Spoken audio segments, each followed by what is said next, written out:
ഒരു ക്രൈമിൽ ഒരു സ്ത്രീയാണ് ഇരയാക്കപ്പെടുന്നതെങ്കിൽ അതിനു പിന്നിൽ മോഷണമോ ശാരീരിക ഉപദ്രവമോ പ്രണയപ്പകയോ അല്ലെങ്കിൽ കുടുംബ വഴക്ക് ഒക്കെയാകാം കാരണമെന്ന് നമ്മൾ കേട്ടിട്ടുണ്ടായിരിക്കും. എന്നാൽ ഇതിനെയെല്ലാം അപ്പുറം തീർത്തും വിഡ്ഢിത്തം നിറഞ്ഞ ഒരു കാര്യത്തിന് വേണ്ടി കേട്ടാൽ നടുങ്ങിപ്പോകുന്ന തരത്തിലുള്ള കൊലപാതകങ്ങൾ നടന്നാൽ അത് എങ്ങനെയായിരിക്കും? കൃത്യമായിട്ട് പറഞ്ഞാൽ നവംബർ 14, 1972 മഹാരാഷ്ട്രയിലെ പർബാനി ജില്ലയിലുള്ള മൻബത്ത് എന്ന ഗ്രാമം. സമയം ഏകദേശം രാവിലെ 11 മണി ആകാറായിട്ടുണ്ട്. മരങ്ങളും ചെടികളും ഒക്കെയായിട്ട് കാട് പോലെ കിടക്കുന്ന ആ ഗ്രാമത്തിൽ നിറയെ ചെറിയ കുടിലുകളും അതിൽ കുടുംബമായിട്ട് കുറേയേറെ ആളുകളും താമസിക്കുന്നുണ്ടായിരുന്നു.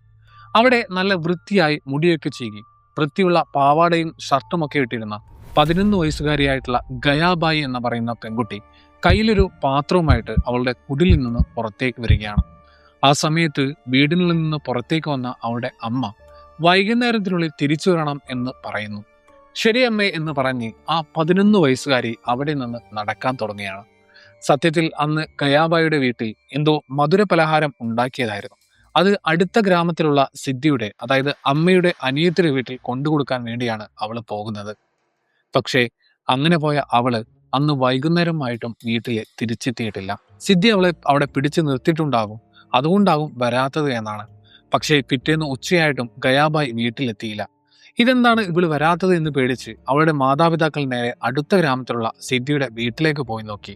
എന്നാൽ അവിടെ ചെന്നപ്പോൾ സിദ്ധി പറഞ്ഞ മറുപടി അവരെ ഞെട്ടിച്ചു കളഞ്ഞു. ഗയാബായി ഇവിടെ വന്നിട്ടേ ഇല്ലല്ലോ എന്നായിരുന്നു അവര് പറഞ്ഞത്. ഇത് കേട്ട് പേടിച്ചുപോയ ഗയാബായിയുടെ മാതാപിതാക്കളും ബന്ധുക്കളും ആ ഗ്രാമം മുഴുവൻ അവളെ തെരയാൻ തുടങ്ങി.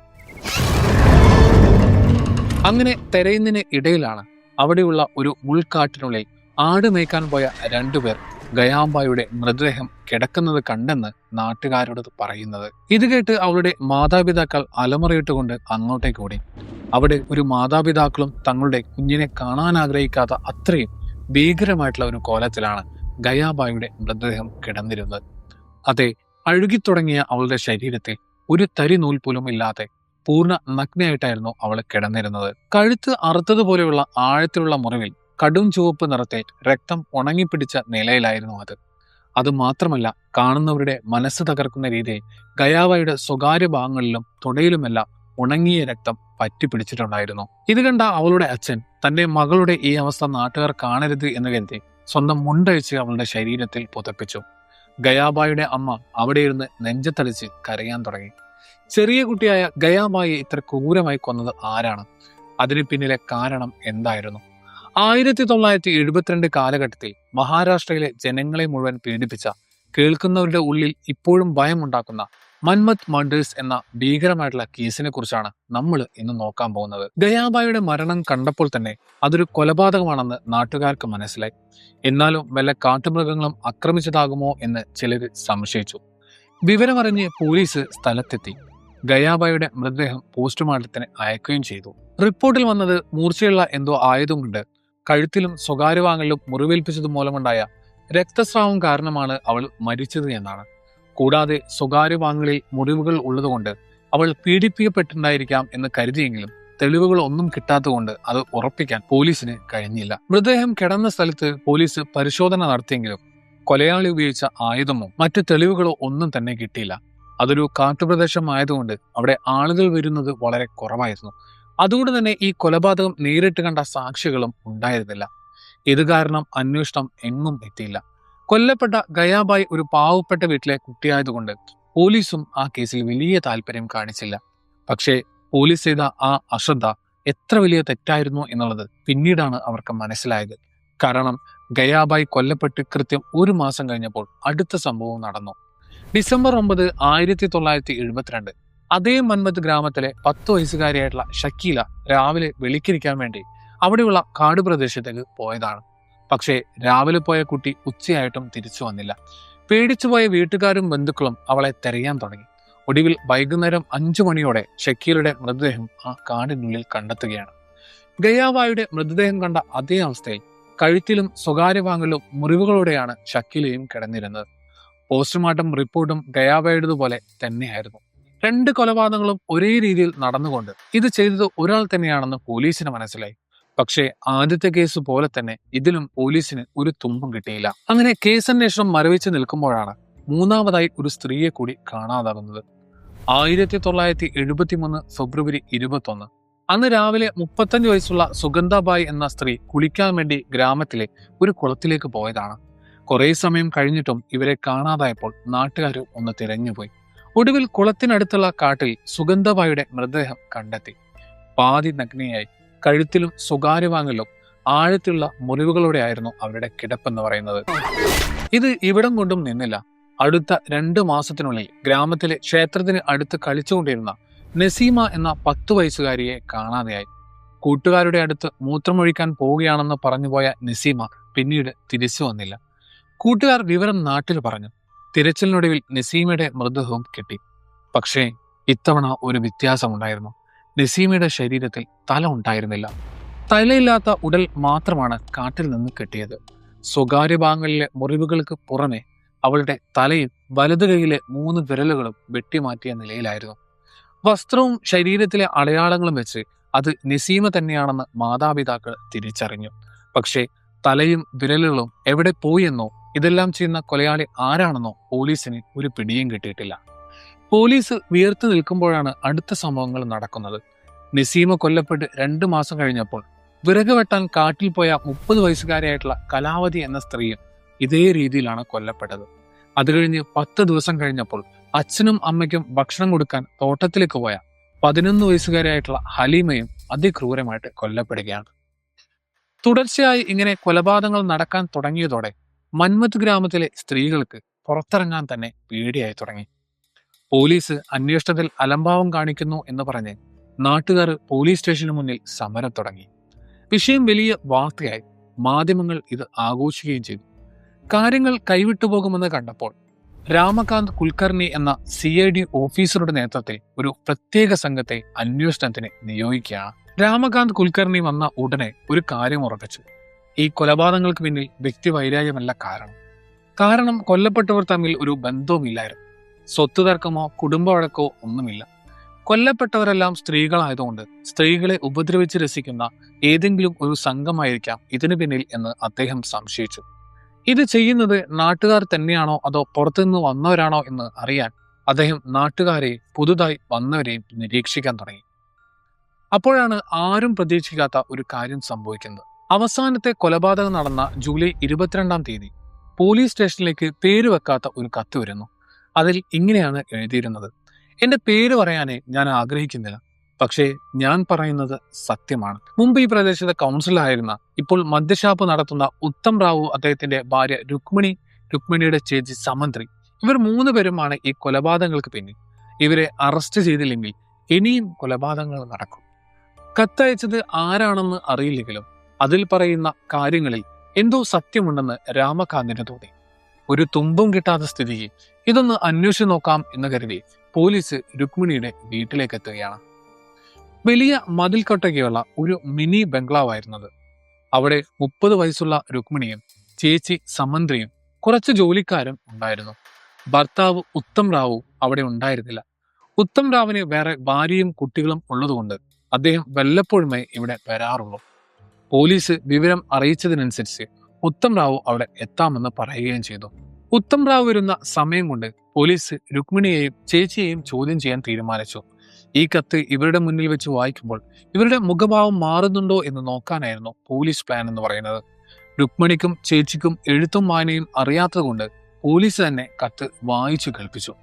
പോലീസ് പ്രതീക്ഷിച്ചതുപോലെ തന്നെ കത്തിലെ കാര്യങ്ങൾ കേട്ടപ്പോൾ 2 പേരും വല്ലാതെ ഭയപ്പെടാനോ വിയർക്കാനും തുടങ്ങി. കൊല്ലപ്പെട്ട സ്ത്രീകളുടെ കാര്യം പറഞ്ഞപ്പോൾ അവരുടെ വെപ്രാളം കൂടി.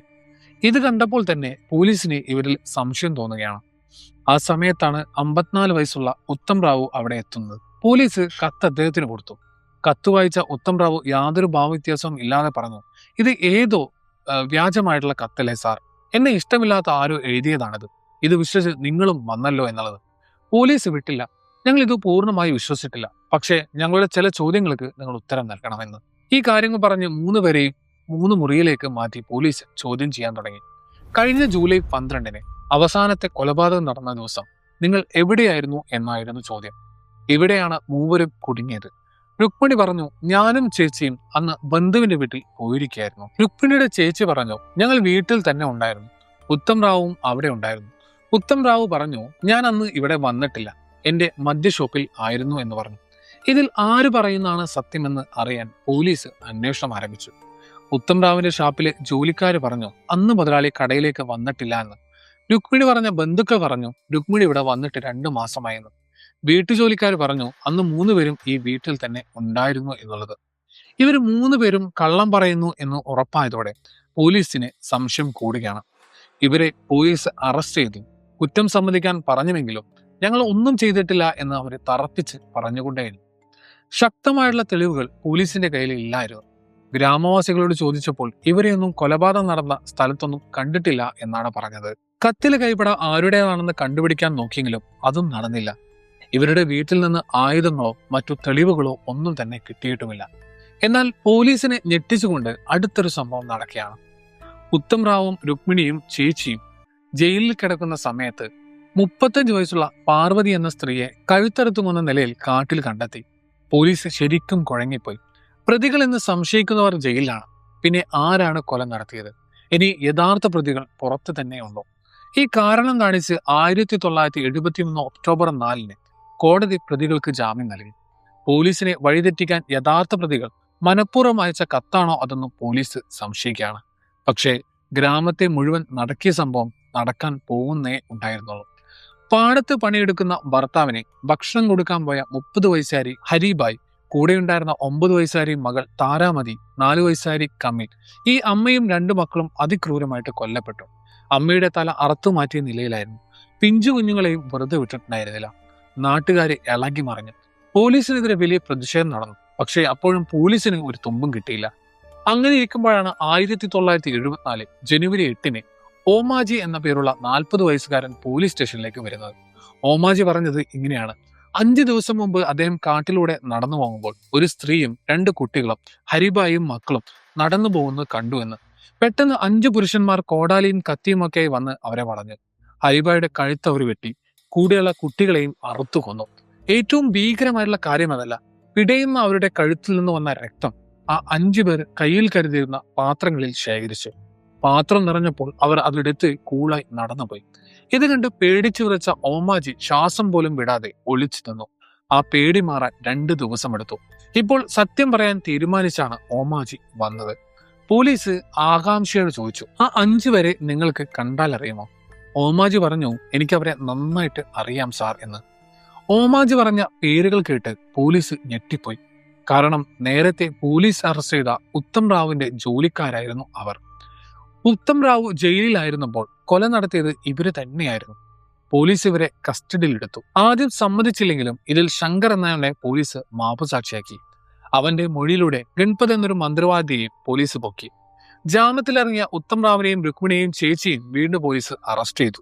ഇതോടെ ഞെട്ടിക്കുന്ന ആ സത്യം പുറത്തു വന്നു. ഉത്തം റാവിന് പണമുണ്ടെങ്കിലും 2ാം ഭാര്യയായ രുക്മിണിക്ക് കുട്ടികളില്ലായിരുന്നു. ഇതിന് പരിഹാരം കാണാനാണ് അവർ മന്ത്രവാദിയായിട്ടുള്ള ഗൺപതിനെ കണ്ടത്. മന്ത്രവാദി പറഞ്ഞത് വിചിത്രമായിട്ടുള്ള ഒരു കാര്യമായിരുന്നു. രുക്മിണിയുടെ വീടിന്റെ വളപ്പിലുള്ള അത്തിമരത്തിന് താഴെ കല്യാണം കഴിക്കാത്ത ഒരു യുവാവിന്റെ ഒരു ആത്മാവുണ്ട്. ആ ആത്മാവിന്റെ വിശപ്പാണ് രുക്മിണിക്ക് കുട്ടികൾ ഉണ്ടാകത്തിന് കാരണം. അതിന് പരിഹാരമായിട്ട് സ്ത്രീകളുടെ സ്വകാര്യ വാങ്ങൽ നിന്നുള്ള രക്തം ആത്മാവിന് നൽകണം. മാത്രമല്ല ആ മരത്തിന് താഴെ വലിയൊരു നിധിയുണ്ട്. രക്തം കൊടുത്താൽ കുട്ടിയും ഉണ്ടാകും, നിധിയും കിട്ടും. ഈ അന്ധവിശ്വാസം തലയിൽ കയറിയ രുക്മിണിയും ഉത്തം റാവും ഇതിന് സമ്മതിച്ചു. ഉത്തം റാവു തന്റെ വിശ്വസ്തരായ ജോലിക്കാരെ ഇതിനായിട്ട് ഏർപ്പാടാക്കി. അങ്ങനെയാണ് ആദ്യം ഗയാബായിയെ കൊന്നത്. രക്തമെടുത്ത് മന്ത്രവാദിക്ക് കൊടുത്ത് അവരത് മരത്തിന്റെ ചുവട്ടിൽ പൂജ ചെയ്തു. പക്ഷേ കുട്ടിയുണ്ടായില്ല. അപ്പോൾ മന്ത്രവാദി പറഞ്ഞു, രീതി മാറ്റാം, ഇനി കന്യകയായിട്ടുള്ള പെൺകുട്ടിയുടെ തലയും വിരലുകളും വേണം. അങ്ങനെയാണ് നസീമിയെ കൊന്ന് തല വെട്ടിയെടുത്തത്. ഉത്തം റാവു ജയിലിൽ ആയപ്പോഴും കാണാൻ വരുന്നവർ വഴി അയാൾ നിർദ്ദേശങ്ങൾ നൽകി. മന്ത്രവാദി സ്ഥലത്തില്ലാത്തപ്പോൾ ജോലിക്കാർ തന്നെ രക്തമെടുത്ത് പൂജ ചെയ്യാൻ തുടങ്ങി. ഒടുവിൽ ഒരേ സമയം 2 പേരുടെ രക്തം വേണമെന്ന് തീരുമാനിച്ചപ്പോഴാണ് ഹരിബായിയെയും മക്കളെയും കൊന്നത്. തെളിവെടുപ്പിൽ പോലീസ് ആയുധങ്ങളും അത്തിമരത്തിന് താഴെ കുഴിച്ചിട്ട തലയോട്ടിയും വിരലുകളും കണ്ടെത്തി. കോടതി ഉത്തം റാവുവിനും രുക്മിണിക്കും ചേച്ചിക്കും 4 കൊലയാളികൾക്കും വധശിക്ഷ വിധിച്ചു. എന്നാൽ മുംബൈ ഹൈക്കോടതിയിൽ അപ്പീൽ പോയപ്പോൾ വിധി മാറി. ഉത്തം റാവുവും സ്ത്രീകളും കൊലപാതകത്തിൽ നേരിട്ട് പങ്കെടുത്തിട്ടില്ല എന്നും ഗൂഢാലോചന തെളിയിക്കാൻ മതിയായിട്ടുള്ള തെളിവില്ല എന്ന് പറഞ്ഞ് കോടതി അവരെ വെറുതെ വിട്ടു. സുപ്രീം കോടതിയും ഇത് ശരിവെച്ചു. പണത്തിനു വേണ്ടി കൊല നടത്തിയ 4 കൂലിപ്പണിക്കാരെ 1979 തൂക്കിലേറ്റി. പക്ഷേ ഇതിനെല്ലാം കാരണക്കാരായ ബുദ്ധികേന്ദ്രങ്ങളായ ഉത്തം റാവുവും ഭാര്യയും നിയമത്തിന്റെ പഴുതുകൾ ഉപയോഗിച്ച് രക്ഷപ്പെടുകയും ചെയ്തു. ഈ കേസ് കേട്ടാൽ അത്ഭുതം തോന്നുന്ന ചില കാര്യങ്ങൾ കൂടിയുണ്ട്. അന്വേഷണ ഉദ്യോഗസ്ഥനായ രാമകാന്ത് കുൽക്കർണിയെ പേടിപ്പിക്കാൻ അദ്ദേഹത്തിന്റെ കിടക്കടിയിൽ പ്രതികൾ കൂടോത്രം ചെയ്ത പാവയെ വെച്ചിരുന്നു. കൊല്ലപ്പെട്ട പെൺകുട്ടികളുടെ ആത്മാവ് തിരിച്ചു വന്ന് ഉപദ്രവിക്കാതിരിക്കാൻ പ്രതികൾ മൃതദേഹങ്ങളുടെ മുഖം വികൃതമാക്കിയിരുന്നു. മന്ത്രവാദി പറഞ്ഞത് ആർത്തവ സമയത്തുള്ള സ്ത്രീകളുടെ രക്തമാണ് ഏറ്റവും ശക്തിയുള്ളത് എന്നാണ്. അതുകൊണ്ടാണ് ആ സമയത്തുള്ളവരെ ഇവരെ ലക്ഷ്യം വെച്ചത്. പൂജയുടെ ഭാഗമായി കൊലയാളികൾ ചെരുപ്പ് ധരിക്കാതെയാണ് കൃത്യം നടത്തിയത്. മൃതദേഹങ്ങളിൽ മഞ്ഞളും കുങ്കുമവും വിതറിയിരുന്നു. ഇന്നത്തെ കാലത്ത് നമ്മൾ ചന്ദ്രനിൽ വരെ പോയി എന്ന് പറയുമ്പോഴും ഒരു കുഞ്ഞിനു വേണ്ടിയും നിധിക്ക് വേണ്ടിയും 10 നിരപരാധികളെയാണ് ഇവര് ബലി നൽകിയത്. ഒടുവിൽ രുക്മിണിക്ക് കുട്ടിയും ഉണ്ടായില്ല, നിധിയും കിട്ടിയില്ല. കിട്ടിയത് കുറെ ശാപങ്ങളും ചരിത്രത്തിലെ മായാത്ത ഈ കറയും മാത്രം.